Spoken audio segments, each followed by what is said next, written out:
बात करते हैं types of relation. Types of relation, पहला रिलेशन आता है एम्प्टी रिलेशन। एम्प्टी या वॉइड रिलेशन और नल relation.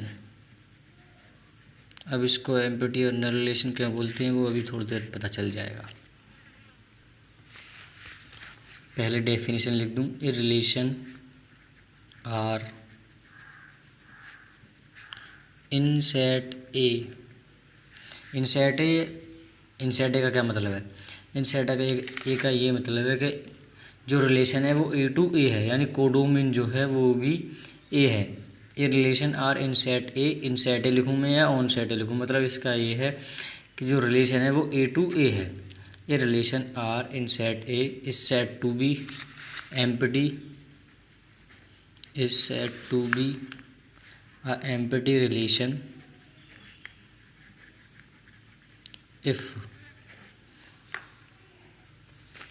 if no element of A is related,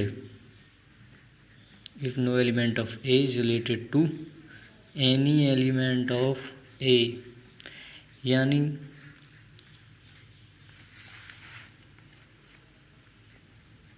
element of ए। क्या मतलब है इसका?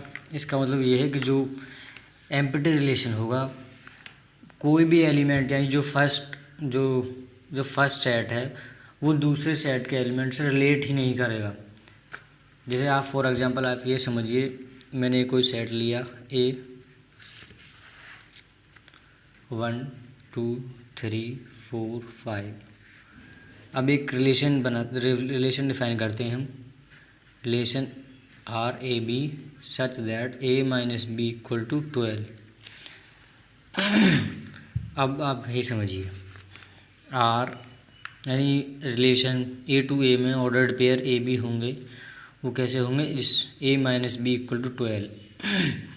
अब आप देखिए यहाँ पर कोई भी एलिमेंट उठा लीजिए ए में से, सेट ए में से कोई भी एलिमेंट उठा लीजिए, कोई भी दो एलिमेंट, जैसे मैंने ए इक्वल टू 1 लिया और बी इक्वल टू 2, यानी 1 minus 2 minus 1 that is not equal to minus 12। यानी आप कोई भी एलिमेंट उठा लीजिए, इसका डिफरेंस 12 आ ही नहीं सकता।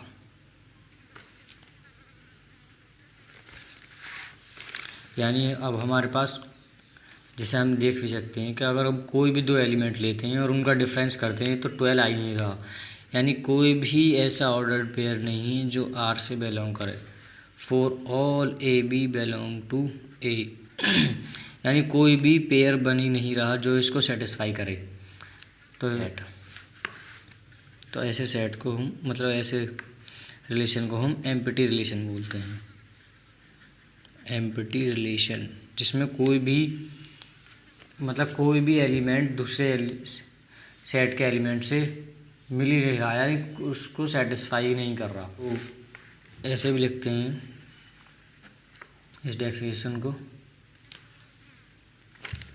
आर इक्वल टू 5, यानी कुछ भी नहीं है।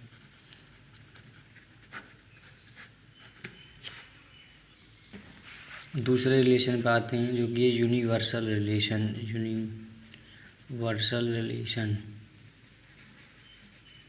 यूनिवर्सल रिलेशन क्या होता है?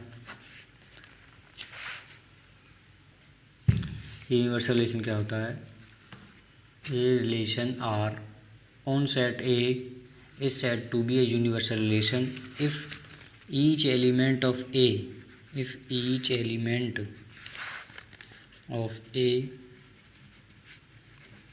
is related to every element of A। यानी यहाँ पे मैंने ए क्यों लिखा? ए दूसरा वाला सेट है, आप कंफ्यूज ना हो। मैं यहाँ बी भी लिख सकता हूँ मैं, मतलब जो ए टू, यहाँ ए टू ए रिलेशन है तो इसलिए यहाँ ए आया है। अब यूनिवर्सल रिलेशन में क्या होता है कि हर एक एलिमेंट रिलेट करेगा, यानी इसमें that is R equal to A cross A होगा। एग्जाम्पल समझिए आप यहाँ पर। वही ऊपर वाला सेट लेता हूँ, ए इक्वल टू 1 2 3 4 5 और एक रिलेशन डिफाइन करते हैं, relation A B R equal to A B, यानी रिलेशन ए टू ए में ऑर्डर्ड पेयर होंगे such that A minus B का modulus greater than equal to 0। अब आप यहाँ देखिए, आप कोई भी दो एलिमेंट ए और बी उठा लीजिए और उनका मॉडुलस डिफरेंस करके मॉडुलस लेंगे, और ये ऑब्वियस बात है, अब मॉडुलस लग रहा है ये quantity greater than equal to 0 होगी ही, यानी हर एक एलिमेंट इसको सेटिस्फाई करेगा। आप 1 माइनस 2 -1 -1 का मॉडुलस 1 आया, 1 is greater than equal to 0, यानी ये भी सेटिस्फाई, यानी हर एक एलिमेंट रिलेट कर रहा है दूसरे सेट के एलिमेंट से। तो यहाँ क्या हो गया, R equal to A cross A हो गया है। तो so R is a universal relation, R is universal relation. Empty relation में क्या होता था, एम्प्टी रिलेशन में होता कोई भी एलिमेंट दूसरे सेट के एलिमेंट से रिलेट ही नहीं करता बिल्कुल भी, और यूनिवर्सल रिलेशन में सारे एलिमेंट रिलेट करते हैं। अब एक चीज़ इम्पोर्टेंट थिंग बता दूँ आपको कि बोथ एम्प्टी रिलेशन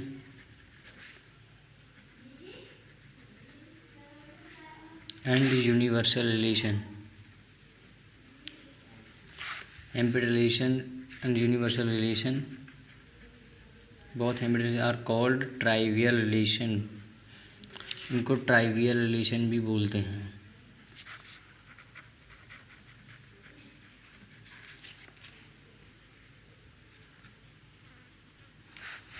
अब आते हैं number 3, identity relation.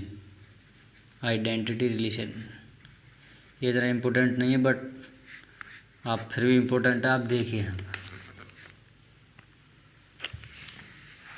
A relation I ए, इसे आइडेंटिटी रिलेशन को आई ए से डिनोट करते हैं mostly. A relation A to A relation है, is said to be the identity relation if every element of A, if every element of A is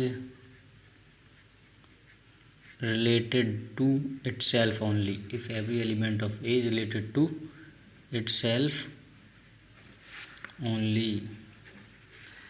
अब identity relation में क्या होता है कि जो मतलब ये ए टू ए रिलेशन है, तो जो इसमें होगा कि वो कोई भी एलिमेंट होगा वो केवल इटसेल्फ खुद से ही रिलेट करेगा और कोई एलिमेंट के साथ रिलेशन नहीं हो सकता उसका।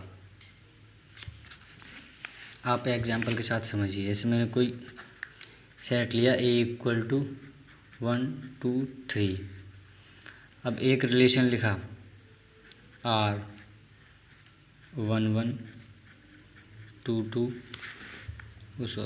2 2 3 3, और एक रिलेशन लिखा मैंने R1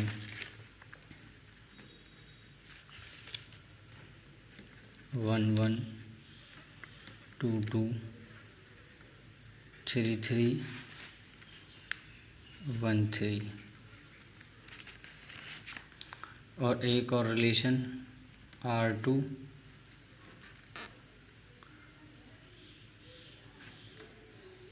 1 1 2 2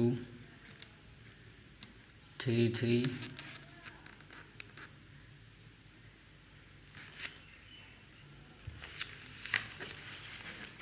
नहीं, चलो इसे इतना ही रहने देते हैं।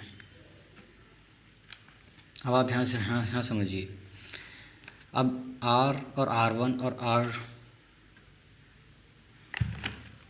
अब ए टू ए रिलेशन है, जो रिलेशन R1 है 1 1 2 2 3 3 1 1 2 2 3 3 1 3, और ये R2 रिलेशन है 1 1 2 2। अब इसमें कौन सा आइडेंटिटी रिलेशन है, इसमें अभी ये वाला तो आइडेंटिटी रिलेशन है, वो क्यों है वो अभी बताऊँगा। R1 एंड R2 ये आइडेंटिटी रिलेशन नहीं है। ये क्यों, ये आइडेंटिटी रिलेशन क्यों नहीं है, मैंने डेफिनेशन में क्या लिखा हुआ है, if every element of A is related to itself only, यानी जो भी सेट है वैसे जैसे 1 लिखा वन जो है वो वन से ही रिलेट करेगा, वन के साथ टू नहीं आ सकता। ऐसे 2 2 3 3, यानी जो एलिमेंट शुरू में है मतलब वो ही पीछे आएगा, आप यहाँ से ऐसे समझिए। और इसमें ये आइडेंटिटी रिलेशन क्यों नहीं है, इसमें 1 1 भी है, 2 2 है, 3 3 है, बट दोबारा 1 3 है। ये ऐसा आइडेंटिटी रिलेशन में नहीं होता है। R2 में 1 2 1 1 है, 2 2 है, बट 3 3 नहीं है। यानी जो सेट में एलिमेंट हैं वो सारे होने चाहिए। ऐसा नहीं है 1 1 2 2 छोड़ दिया, 3 3 मस्ट है जब आइडेंटिटी रिलेशन होगा ये। एक बार और समझिए, यानी जो सेट ए है वो आइडेंटिटी रिलेशन में ये होता है कि हर एक एलिमेंट वो खुद से ही रिलेट करेगा। यहाँ 1 एलिमेंट वो 1 के साथ खुद के साथ रिलेट है, 2 एलिमेंट है वो 2 के साथ रिलेट है, 3 का 3 एलिमेंट रिलेट है। अब इस वाले में 1 1 के साथ है, चलो ठीक है, 2 2 के साथ है, 3 3 के साथ है। अब यहाँ दोबारा 1 3 के साथ रिलेट करेगा ना, ऐसा नहीं होता आइडेंटिटी रिलेशन में। आइडेंटिटी रिलेशन में इटसेल्फ, यानी if every element of A is related to itself only. अब यहाँ पर 1 1 है, 2 2 है, ठीक है, बट 3 3 नहीं है, 3 3 भी रिलेट होना चाहिए। क्योंकि अब तक तो जो मैंने अब जब जो रिलेशन बताए वो मतलब बैकग्राउंड है वो, पर जो क्वेश्चन बनने वाले हैं वो इन वालों पर, जो रिलेशन है वो इन पर बनने वाले हैं, जिसमें कि फर्स्ट आता है रिफ्लेक्सिव रिलेशन। रिफ्लेक्सिव रिलेशन क्या होता है, जैसे R equal to A such that for all A belong to A. वो आप और ध्यान से समझिए, अगर आप अब तक करंट में नहीं है तो थोड़े और करंट में आ जाएं, और जो करंट में थोड़े और आ जाएं, समझिए। एग्जांपल का आप समझिए, जैसे मैंने एक सेट लिया 1 2 3।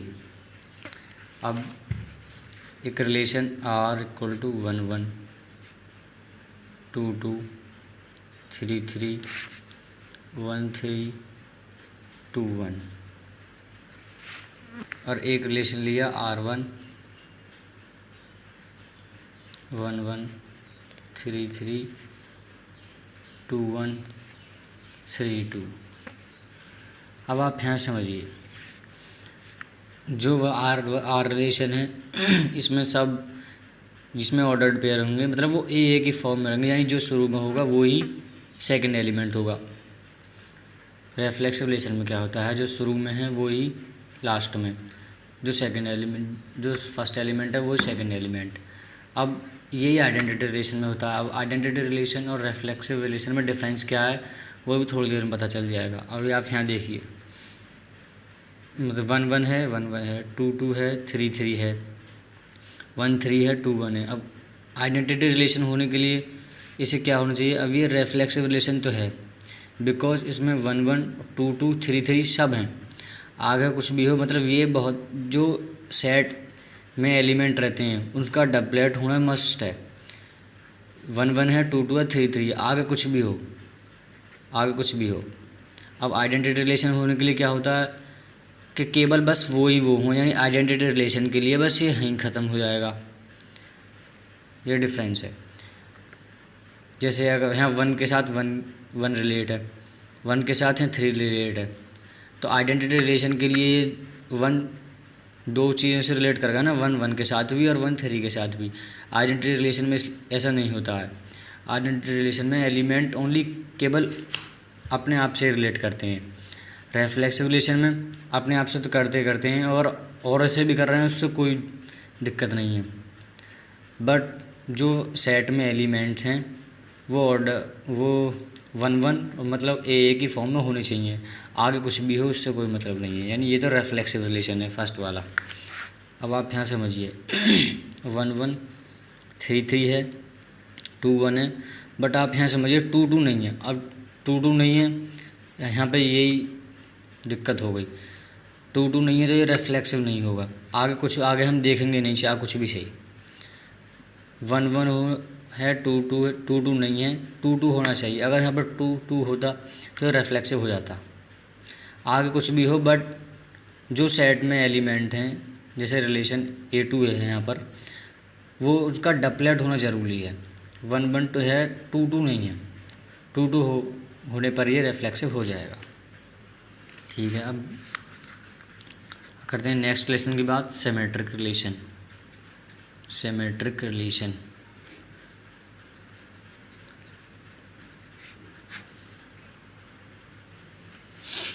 A relation R on set A is said to be symmetric relation if AB belong to R, ये इम्प्लाइज करता है BA belong to R for all AB belong to A।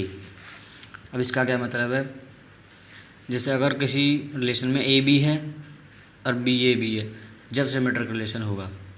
जैसे मतलब अगर कोई ऑर्डर पेयर 1 2 है तो उस रिलेशन में 2 1 भी होना चाहिए। सिमेट्रिक के लिए उसका उल्टा होना ज़रूरी है। एग्जाम्पल के साथ समझिए, जैसे कि मैंने ये सेट लिया A इक्वल टू 1 2 3 4। अब एक रिलेशन डिफाइन करते हैं ऑन A, आर रिलेशन 1 3 1 4 3 1 2 2 और 4 1, यानी एक रिलेशन है R पर, मतलब सॉरी वो A पर, और एक रिलेशन ये है R1 1 1 2 2 3 3 एंड 1 3। अब मैंने ये 2 रिलेशन लिखे, अब कौन सा सिमेट्रिक है कौन सा नहीं वो बताऊँगा। अभी आप यहाँ देखिए, यहाँ पर 1 3 है, 3 1 है, ठीक है, 1 4 है, 4 1 है, 2 2 है, 2 2 भी है, मतलब इसका उल्टा यही है।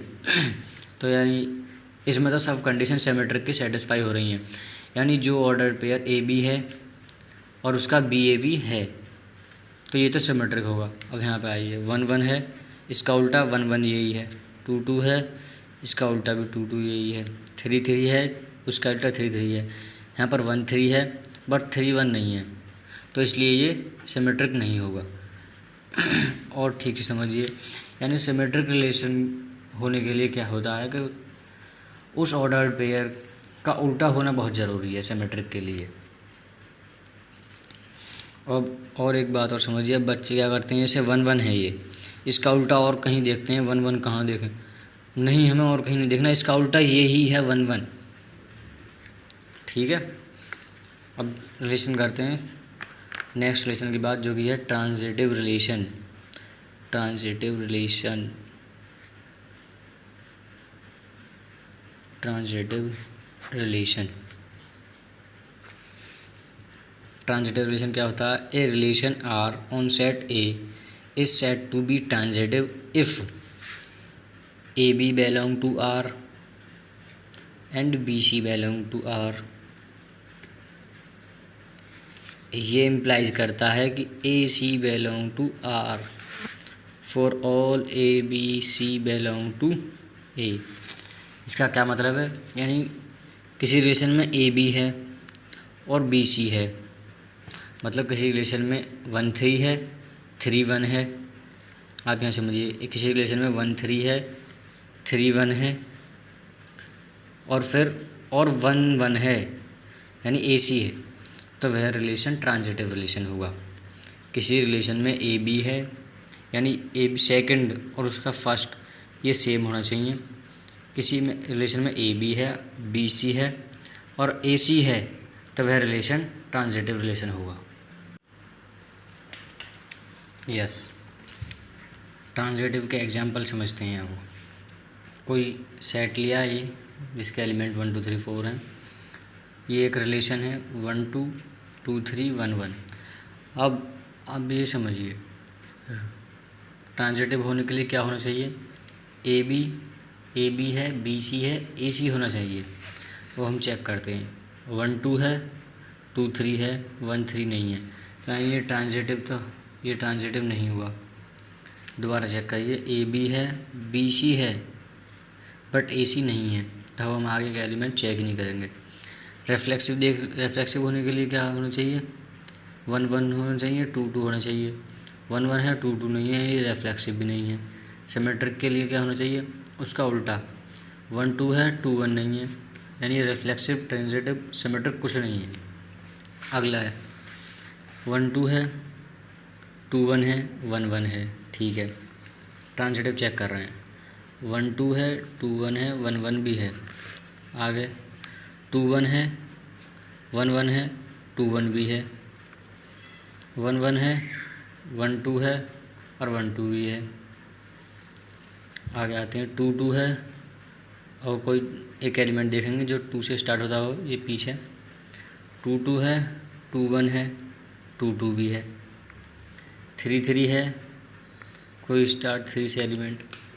अब आप यहाँ पे एक बात समझिए, जैसे 3 3 है मतलब 3 है, अब कोई एलिमेंट जो 3 से स्टार्ट होता हो वो इसमें नहीं है, यानी ए बी है बी सी है ही नहीं, तो ए सी तो हम चेक करेंगे ही नहीं।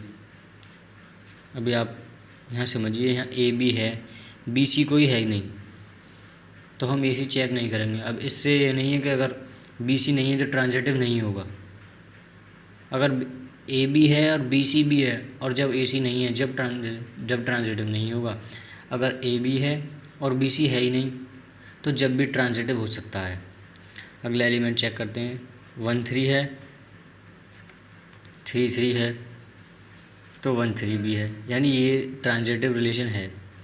अब मैं आपको इस वाले क्वेश्चन में एक बात और बता दूं, जैसे कोई रिलेशन है 1 2 है और एक 3 4 है, ये रिलेशन ट्रांजिटिव है कि नहीं या नहीं? ये ट्रांजिटिव है। कैसे? 1 2 है, 2 से कोई एलिमेंट स्टार्ट होने वाला है ही नहीं, तो यानी ए बी है बी सी है ही नहीं, तो उससे कोई फ़र्क नहीं पड़ता कि ट्रांजिटिव नहीं होगा। अगर ए बी है और बी सी होता और जब ए सी नहीं होता, जब हम ट्रांजिटिव नहीं कहते।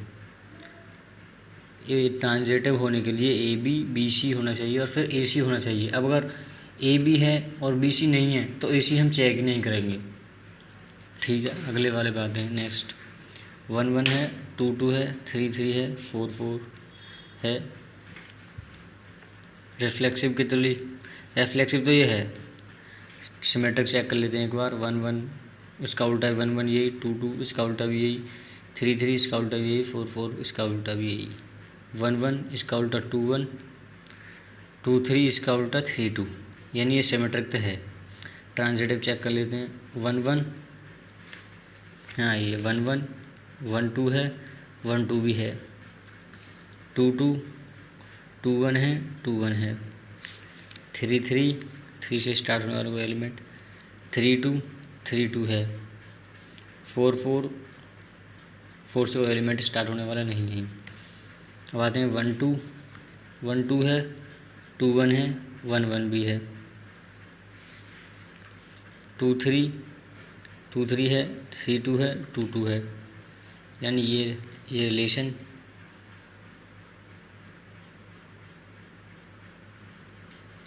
रिलेशन ट्रांजिटिव है। आप चेक कर सकते हैं। देखो दोबारा समझिए, 1 1 है, 1 से कोई स्टार्ट होने वाले वही एलिमेंट, ये 1 2 है, यानी ए बी है बी सी है और ए सी भी यही है। अगले आते हैं 2 2 है 2 1 है, यानी ए बी है बी सी है और ए सी भी यही है।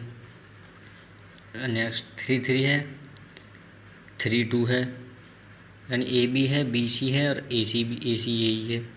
4 4, अब 4 से कोई स्टार्ट होने वाला एलिमेंट यही नहीं है, तो इसलिए यानी ए बी तो है बी सी है ही नहीं, तो इसका मतलब ये नहीं है कि ट्रांजिटिव नहीं होगा। जैसे कि मैंने पहले ऊपर बताया, ए बी है और बी सी नहीं है तो जब भी ट्रांजिटिव होगा। अगर ए बी है और बी सी भी है और ए सी नहीं है, जब ट्रांजिटिव नहीं होगा। नेक्स्ट 1 1 है 2 2 है 3 3 है 4 4 है, 1 2 है 2 1 है 2 3 है 3 2 नहीं है, यानी सिमेट्रिक नहीं है। रिफ्लेक्सिव तो है ही है, हमें क्लियर दिख रहा है। 1 1 2 2 3 3 4 4 है, और सिमेट्रिक के लिए क्या होना चाहिए? 3 2 होना चाहिए, यानी रिफ्लेक्सिव है सिमेट्रिक नहीं है। ट्रांजिटिव चेक करते हैं। 1 1 है, यानी ए बी है बी सी है ए सी भी यही है। 2 2 2 2 2 1 है 2 1 भी यही है। 3 3 3 से कोई एलिमेंट स्टार्ट होने वाला नहीं है, यानी ए बी है बी सी है ही नहीं, तो हम ए सी चेक नहीं करेंगे। 4 4 4 यही है, ए बी है, बी सी है ही नहीं, ए बी है, बी सी है, ए सी है, ए बी है, बी सी है, यानी 2 1 है, 1 2 है, तो 2 2 भी है, 2 3 है, 2 3 है, 3 3 है, 2 3 भी है, यानी ये भी ट्रांजिटिव होगा। तो ये रिलेशन ट्रांजिटिव है। आई होप आपको समझ आ रहा होगा। अब बात करते हैं एक और रिलेशन, वो इम्पोर्टेंट रिलेशन है equivalence relation. Equivalence relation, equivalence relation क्या होता है, पहले डेफिनेशन बता दें फिर उसके बाद बताऊंगा। वो sorry, A relation R is set to be a equivalence relation on set A if relation R is reflexive, symmetric and transitive। यानी अगर हम बात करें इक्विवेलेंस रिलेशन की, तो यानी वो रेफ्लेक्सिव, सिमेट्रिक, ट्रांजिटिव तीनों होना चाहिए। यानी यदि कोई रिलेशन रेफ्लेक्सिव भी है, सिमेट्रिक भी है, ट्रांजिटिव भी है, तो उसे हम इक्विवेलेंस रिलेशन बोलते हैं। जैसे अभी शायद कोई रिलेशन आया था इसमें, वो आप चेक कर लेना। बट अभी आप यहाँ से ये समझिए कि जो अगर कोई रिलेशन रेफ्लेक्सिव है, सिमेट्रिक है, ट्रांजिटिव भी है, तो वह रिलेशन इक्विवेलेंस रिलेशन कहलाता है। यस, अब बात करते हैं इक्विवेलेंस क्लास। इक्विवेलेंस क्लास क्या होती है? इक्विवेलेंस क्लास समझने के लिए मैंने एक सेट लिया A इक्वल टू 0 1 2 3 4 5। अब एक रिलेशन डिफाइन करते हैं ऑन सेट A और ए बी ऑर्डर्ड पेयर होंगे सच दैट 2 डिवाइड्स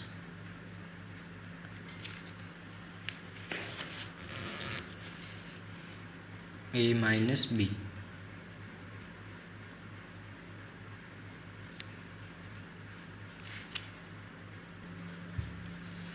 समझते हैं इक्विवेलेंस क्लास। इक्विवेलेंस क्लास क्या होती है? जैसे अब हमें ये सेट दिया हुआ 0 1 2 3 4 5 और हमें इक्विवेलेंस क्लास ऑफ 0 यानी 0 की इक्विवेलेंस क्लास निकालनी है। ऐसे डिनोट करते हैं इसको। अगर 1 की निकालनी है तो 1 बीच में यहाँ रहेगा और 0 की निकालनी है तो 0 है। अब इक्विवेलेंस क्लास ऑफ 0 यानी इक्विवेलेंस क्लास क्या होता है? अगर जैसे अब इक्विवेलेंस क्लास ऑफ 0 निकालने के लिए जो 0 से रिलेट करते होंगे वो उन एलिमेंट का जो सेट है, यानी इक्विवेलेंस क्लास क्या होता है? यानी सेट होता है उन दो एलिमेंट्स का जिसकी हम इक्विवेलेंस क्लास निकाल रहे हैं, जो इस 0 से रिलेट करेंगे अंडर द रिलेशन आर। जैसे ये लिखा मैंने, एक relation 2 divides A minus B. अब हमें इसकी इक्विवेलेंस क्लास निकालनी है 0 की, यानी 0 से जो रिलेट करेंगे एलिमेंट्स, उन एलिमेंट्स का जो सेट होगा वो होती है equivalence class under the relation A 2 divides A minus B. एक बार और समझते हैं। यदि हमें इक्विवेलेंस क्लास ऑफ 0 निकालनी है, यानी 0 से जो भी एलिमेंट्स वो ए से ही बिलोंग करेंगे, जो रिलेट करेंगे उन एलिमेंट्स का जो सेट होगा under the relation this one, उन एलिमेंट्स का जो सेट होगा वो होगा इक्विवेलेंस क्लास। अब आप यहाँ समझिए इक्विवेलेंस क्लास ऑफ 0 कैसे निकालते हैं। एक एलिमेंट लिया बी, वो बिलोंग करेगा ए से, यानी बी कुछ भी हो सकता है जो 0 से रिलेट करता है। अब हम जो बी यानी जो सेट होंगे, सेट जो होगा इक्विवेलेंस क्लास का, अब वो एलिमेंट्स निकालने हैं हमें। यानी एक एलिमेंट लिया बी, ए से बिलोंग करता हो और 0 से रिलेट करता हो। अब बी ए से बिलोंग करता है, 0 से रिलेट करता है बी। इसका क्या मतलब है कि 2 डिवाइड्स 0 माइनस बी। इसका क्या मतलब है? यानी zero B belong to R, इसका मतलब ये है कि 2 डिवाइड जीरो माइनस बी। भाई यही तो रिलेशन है कि जो भी मतलब ऑर्डर्ड पेयर होगा उसका डिफरेंस 2 से डिवाइड होना चाहिए। अब जीरो की हमें इक्विवेलेंस क्लास निकालनी है, यानी जीरो से जो भी रिलेट करते हुए एलिमेंट है उन एलिमेंट का सेट वो होता है इक्विवेलेंस क्लास। अब B belong to A, 2 divides minus B. अब 2 डिवाइड्स माइनस बी यानी जो भी एलिमेंट्स अब 2 से डिविजिबल होते होंगे उनका set equivalence class of zero होगी। 2 डिवाइड्स माइनस बी। अब यानी हमें वो एलिमेंट्स लिखने हैं जो 2 से डिविजिबल होते हैं। माइनस से यहाँ कोई मतलब नहीं है स्टेम। अब 2 से डिविजिबल कौन कौन एलिमेंट होते हैं? 2 divides 0, yes. 2 divides 1, no. 2 divides 2, yes. 2 divides 3, no. 2 divides 4, yes. 2 divides 5, no. यानी जो एलिमेंट्स 2 से डिवाइड हो रहे हैं वो 0, 2, 4, यानी वो एलिमेंट हैं जो 0 के साथ रिलेट करते हैं। और जब हम इसका डिफरेंस लेंगे 0 के साथ, अंडर द रिलेशन आ रहा है ना, डिफरेंस लेना पड़ेगा, तो जो वो 2 से डिविजिबल होगा। अभी आप देखें, यानी जो वो सेट होंगे जो 0 से रिलेट होंगे, जो 0 से रिलेट करते हैं अंडर द रिलेशन आर, वो 0, 2, 4 ये 3 एलिमेंट हैं जो 0 से रिलेट करते हैं अंडर द रिलेशन आर। कैसे? अब आप देखो 0, 0, 0 कम 0 डिफरेंस 0 यानी 2 0 आता है। 2 डिवाइड 0, यस। अब 0, 2, 0 माइनस 2, माइनस 2। 2 डिवाइड से मतलब है यहाँ, अभी माइनस से कोई मतलब नहीं है। 0 माइनस 2, माइनस 2, माइनस 2 डिवाइड्स 2, यानी ये ठीक है। और 0 के साथ एलिमेंट रिलेट करता है 4, 0 minus 4, minus 4। 2 divides minus 4, yes. तो यानी ये जो एलिमेंट हैं 0, 2, 4 ये रिलेट करते हैं 0 से अंडर द रिलेशन आर, तो ये कहलाएंगे जो इनका सेट है वो है equivalence class of 0। I hope समझ में आ गया होगा। तो अब मैं इसका सेट लिख देता हूँ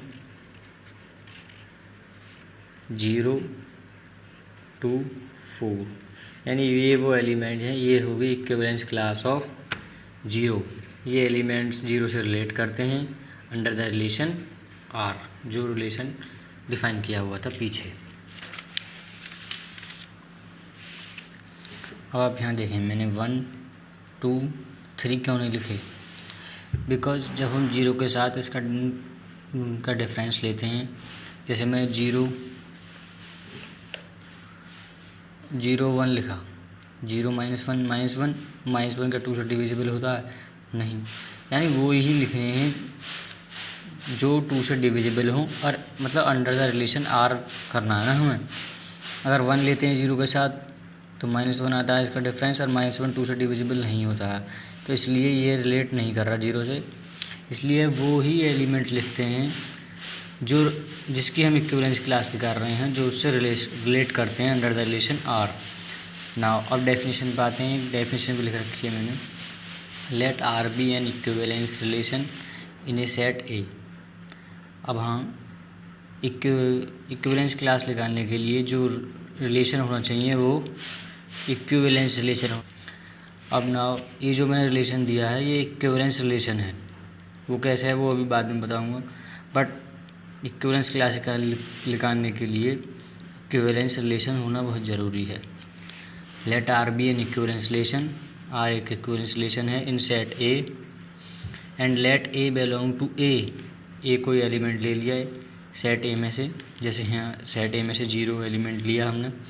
then the set of all those elements of A, then the set of all those element यानी जो ए के एलिमेंट्सों का set which are related to A, यानी which are related to A, जो एलिमेंट हमने लिया है उन एलिमेंट्स से जो रिलेट करते हैं और उनका set under the relation R is called the equivalence class and it is denoted by A.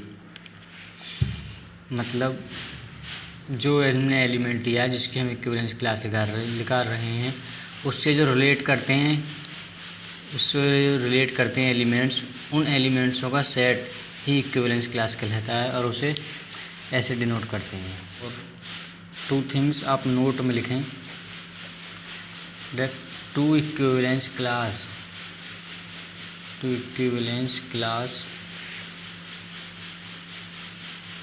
are either two equivalence classes are either disjoint or identical,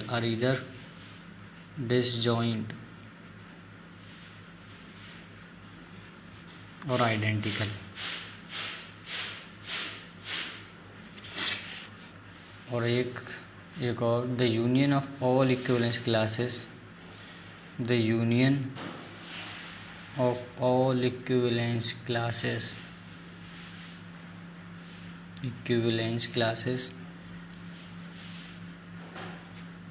gives whole set. इनका क्या मतलब है? Two equivalence classes are either disjoints और identical, मतलब अगर हम दो equivalence class दिखा रहे हैं, जैसे एक 0 की और एक 1 की, तो ये 0 जो इक्विवेलेंस क्लास रहेगी और 1 की जो इक्विवेलेंस क्लास रहेगी वो दोनों मतलब डिसजॉइंट रहेंगी। और दूसरा the union of all equivalence classes, यानी जिनकी हम इक्विवेलेंस क्लास निकाल रहे हैं और उन सबका यूनियन ले रहे हैं तो वो होल सेट आ जाएगा। जैसे let's pursue to exercise, note down.